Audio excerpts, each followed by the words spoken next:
My name is Christopher Kane. I'm a British-based fashion designer. I've been working for almost 25 years in the business. The Queen's wardrobe, particularly her bright colours and her choice of bright colours, have always inspired me.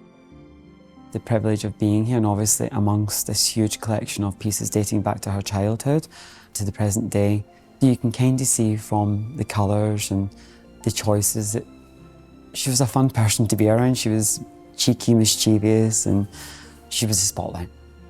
She would wear acid greens or bright pinks to state visits simply because she wanted to stand out. And for me, neon is something that really goes back to my heritage of the brand. When I think back to my first show, I always try to imagine the people sitting in the front row, and I sent out a neon orange dress made of bodycon elastic.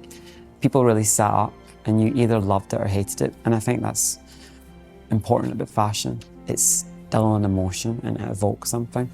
There's a gorgeous fuchsia, acid pink taffeta. The structure alone looks almost laser cut, as if it's like cardboard.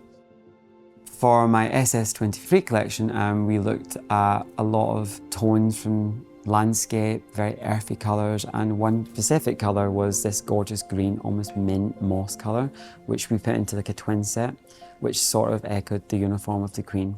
She loved a twin set and a net. Me as a brand, I love the idea of a net with something lavish, and we paired it with this gorgeous diamond crystal mesh skirt. Being Scottish-born, the kilt is something the Queen would always wear, especially living in Balmoral, and her choice of tartans, checks, I suppose timeless pieces. I think the silhouettes were really strong, but really simple. They functioned. When you look close, the cut and the details are just impeccable. The quality, the craftsmanship, and things look so modern still. And I think that's the timeless quality of the Queen, her elegance, her duty. I think the Queen's style will highlight the importance of the craft and the heritage of British made, especially Hartnell and Amy's. People really tend to forget that these people were working and not only just for the Queen or the royal family, but they really did, I suppose, shine a light on the craftsmanship throughout the UK. There's so many great industries within the UK that we have to highlight more of.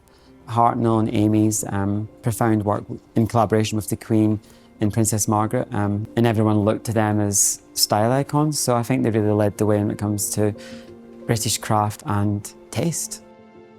People will come to this exhibition and be really overwhelmed and maybe a little bit emotional, because colour does evoke emotion, and I think that's why she wore certain colours to be seen, and people are really going to see more of her as a person and her tastes.